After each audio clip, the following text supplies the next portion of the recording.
Hello and welcome to Florida Foodie. I'm your host, Candace Campos, and we have such a very special guest today with a long list of bona fides. All right, so here's just a few. All right, stay with me here. He's a chef, he's a restaurateur, a cookbook author, and the first winner of Top Chef. Okay, so he has a packed resume, you could say.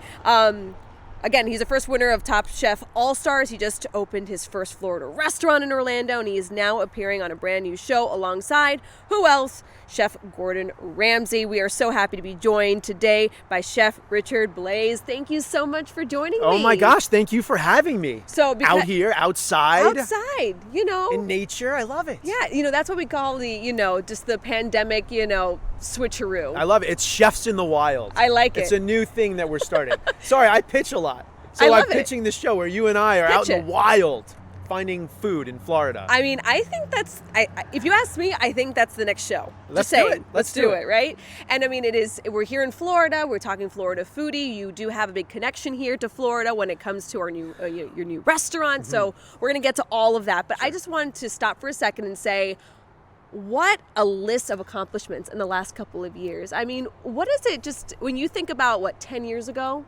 Where you were at and to now. Okay. Yes. What would you tell yourself 10 years ago?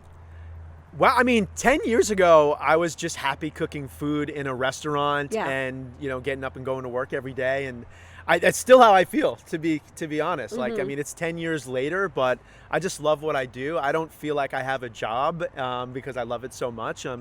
I would never have thought that I would be here with you.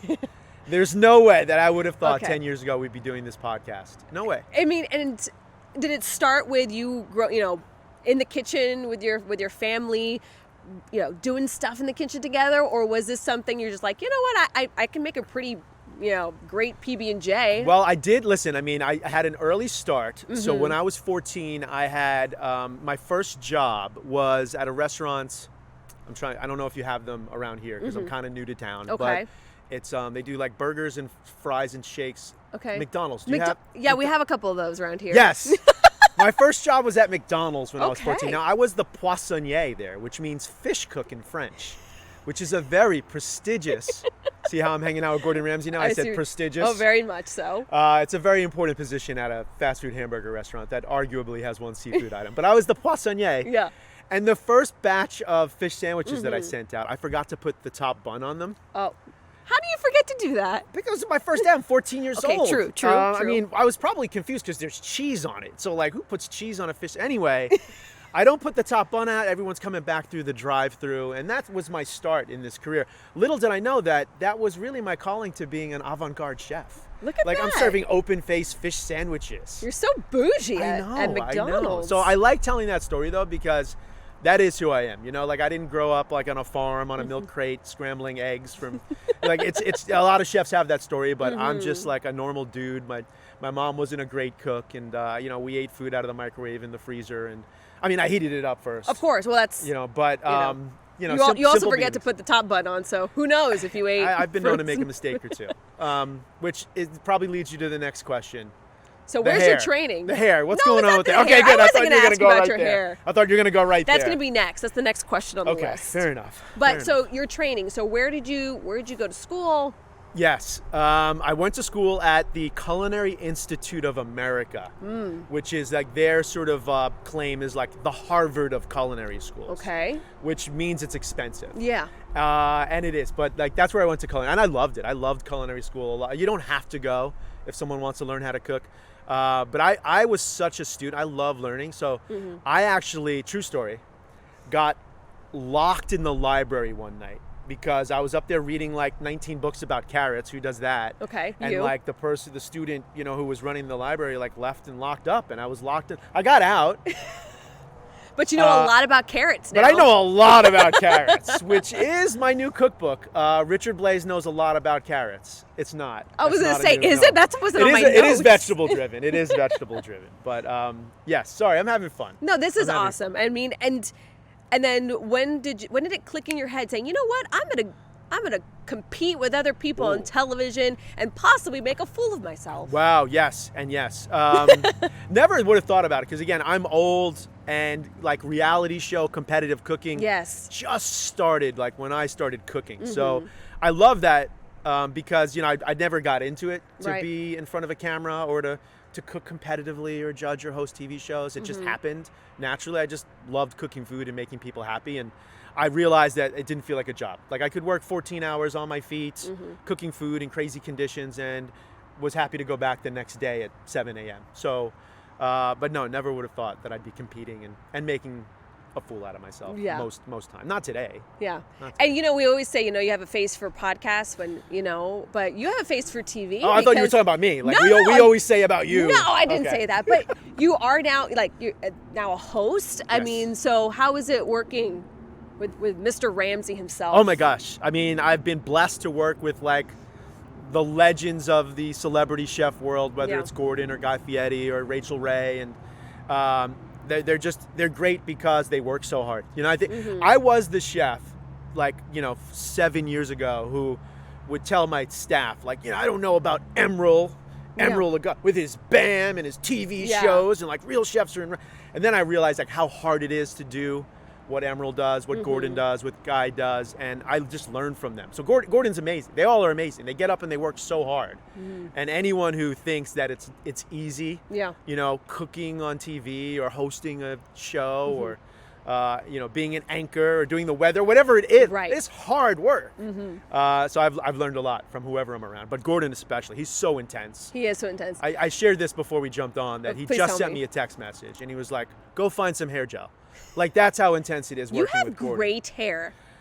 I don't know. It's very competitive. You know, our show is Next Level Chef, and Gordon and I are competing not just in the kitchen, but obviously in the fashion world as well. I think that's happening. Yeah. I mean, I like the hair. Thank you. I like the hair. Thank you. And if you're listening to us on your podcast, just head on over to clickorlando.com and you can see his beautiful hair. Oh, that's right. Yes. Because we're also doing it on video. Fair enough. I didn't do it today, by the way.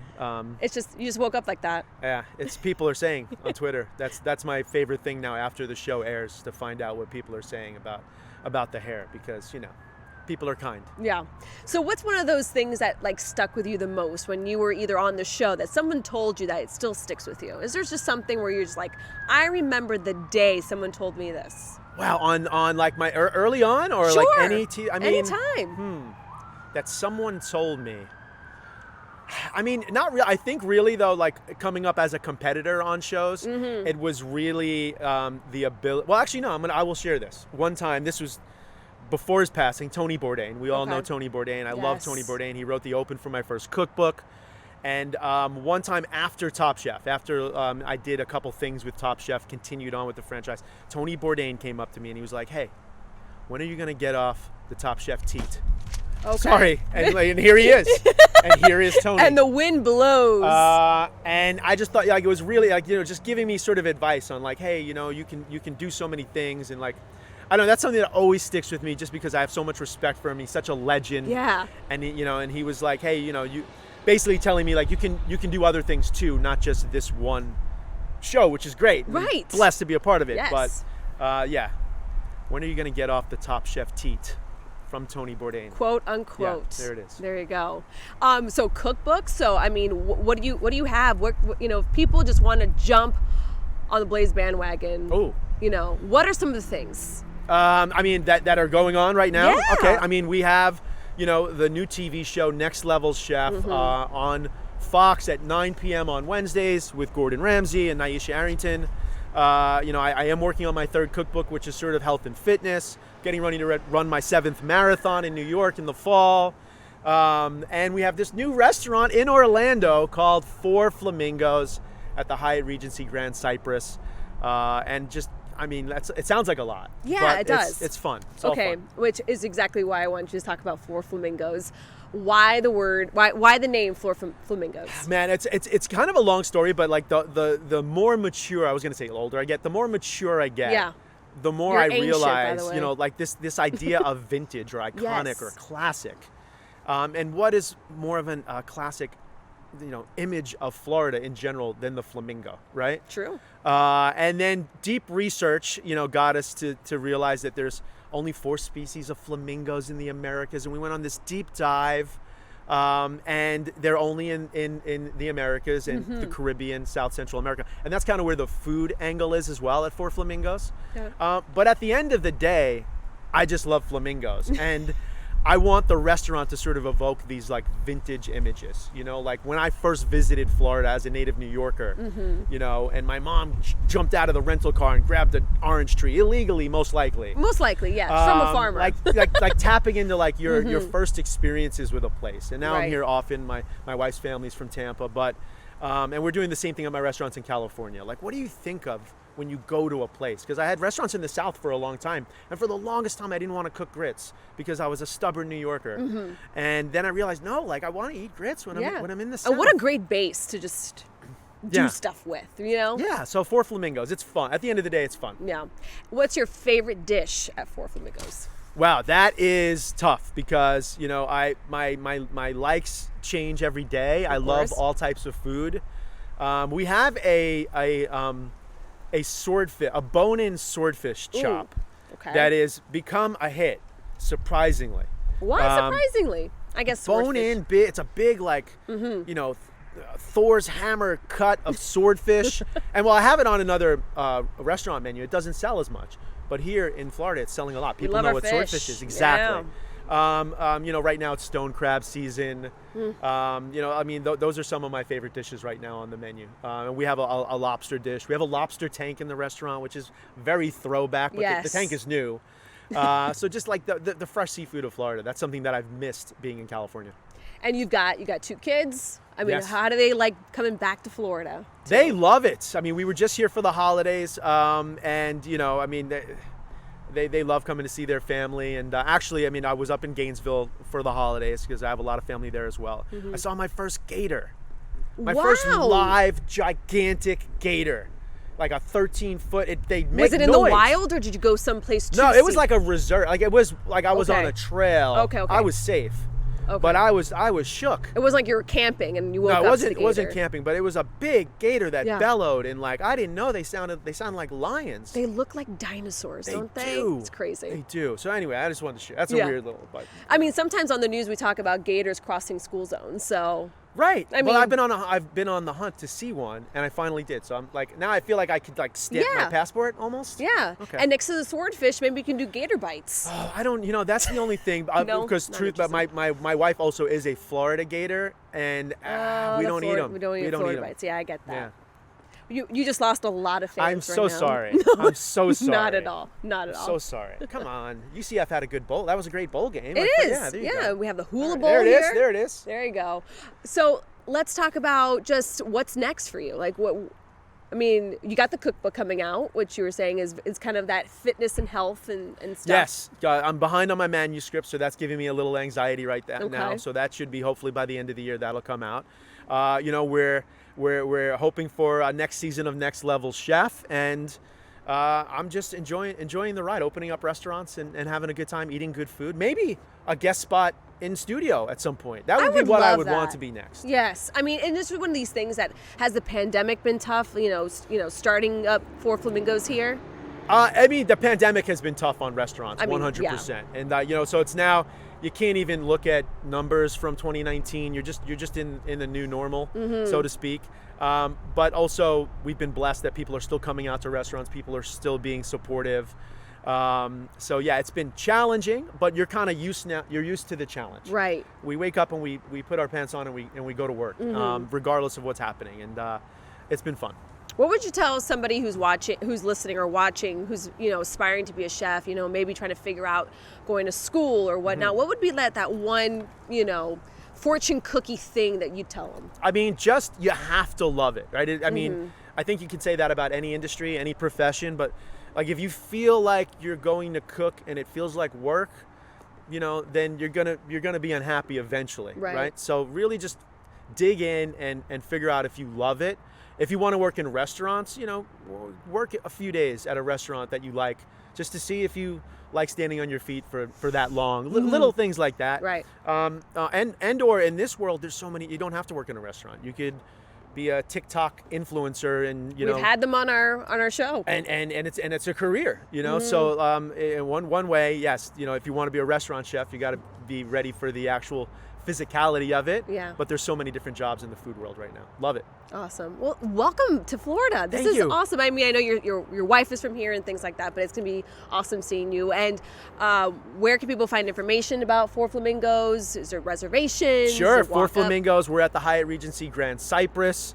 You can go to Four Flamingos on the Instagram account, on the Facebook. You can go to @Richard Blais and DM me. You can slide up in the DMs, and I will tell you how you can find the restaurant for sure. You must have teenage daughters if you know that lingo. No, I'm just trying to still be relevant and sound cool. That's all. I do have a teenage daughter, but come find us. Come hang out. That's awesome. And then my favorite question to ask chefs is, if there is one dish that you will always say yes to, it doesn't have to be something that you made, but what if it's somebody specifically who has to make it, what would it be? I mean, it's my answer. I feel like is going to be really basic, but like that I always say yes to. Like I love fries. You're a fries guy. I love French fries. Yeah, curly, steak, waffle. Yes, all of it. I mean, if we had to choose, because I have a podcast called Food Court, which is another thing people can find. Okay. Where, and if you'd like, I'd love to have you come on the show and battle one of your co-hosts, maybe. I would love that. And like we argue things over like it's curly fries versus tater tots, Yeah, and you have to sign me really up. debate seriously about it. So I think I'm a skinny fry. Okay. You know, A little maybe it was crisp. because I started at McDonald's, like that sort of size, because you get a good ratio of crispiness to fluffiness with that shape. But I do love the curly fry. There's just something about it. Yeah, I like the waffle fry. I don't like ones, they make fries that look like faces. Have you seen those? The Smiley Fries. No, that is where I draw the line. My daughter gets those at preschool. Does she like, okay, She goes, I didn't know that was a thing until she told me that her fries were looking at her, and I thought we needed to take her to a doctor, and then I found out, oh no, they're just Smiley Fries. That is great. These fries are staring at me. They're looking at me, Mom. I'm like, this is going to go deep. I have to dip them in ranch dressing because otherwise they're staring at me. This is ranch dressing. I also love ranch dressing. Ranch dressing on anything. Which is surprising for like a serious chef, right? Yeah. But I like ranch dressing. Just like put it in a hose. I'm okay with it. Okay. Like you've lost respect for me. No, I have not. Okay. I have not. All right. I have not. I like fries and ranch dressing. Ranch. Yeah. I like putting caviar in ranch dressing though. Like if you really want to take it to that next level, pardon the pun. Really? Yeah, little caviar on your ranch dressing on a potato chip. That should be the title of your next cookbook. Little caviar in my ranch. Oh, I like it. Yeah, you like that? I do like okay, my stand-up routine. There it is. Can you just put like a little to Candace? Thanks 100%. For the title. All right. We're going on the road. This has been the most fun I've had on a podcast really? in a long time. Yes, Let's absolutely. do it again. Well, thank you so much. You come on my podcast. Deal. All right. Well, again, thank you so much. Again, you can find all of his information on clickorlando.com. Good luck with everything. We can't wait to see all the other awesome stuff you're going to be working on. And we love your hair. All right. Thank you for listening to Florida Foodie. We'd also like to thank our guest, Chef Richard Blais. You can follow him online, search Richard Blais on Instagram and Richard Blais Official on TikTok. You can learn all about his restaurant, Four Flamingos, at fourflamingosorlando.com. You can find Candace Campos on social media as well. She's on Twitter, just search @CandaceNews6. And on Facebook, search Candace Campos News 6. Also, a big thank you to our technical producers, Derek Mosier and Ryan Haley, and all of our production staff. I'm the show's producer, Thomas Mates. Please take the time to rate and review us on Apple Podcasts or tell a friend about us. And you can find videos of all of our podcasts on clickorlando.com/Florida Foodie. And be sure to sign up for the Florida Foodie newsletter while you're there.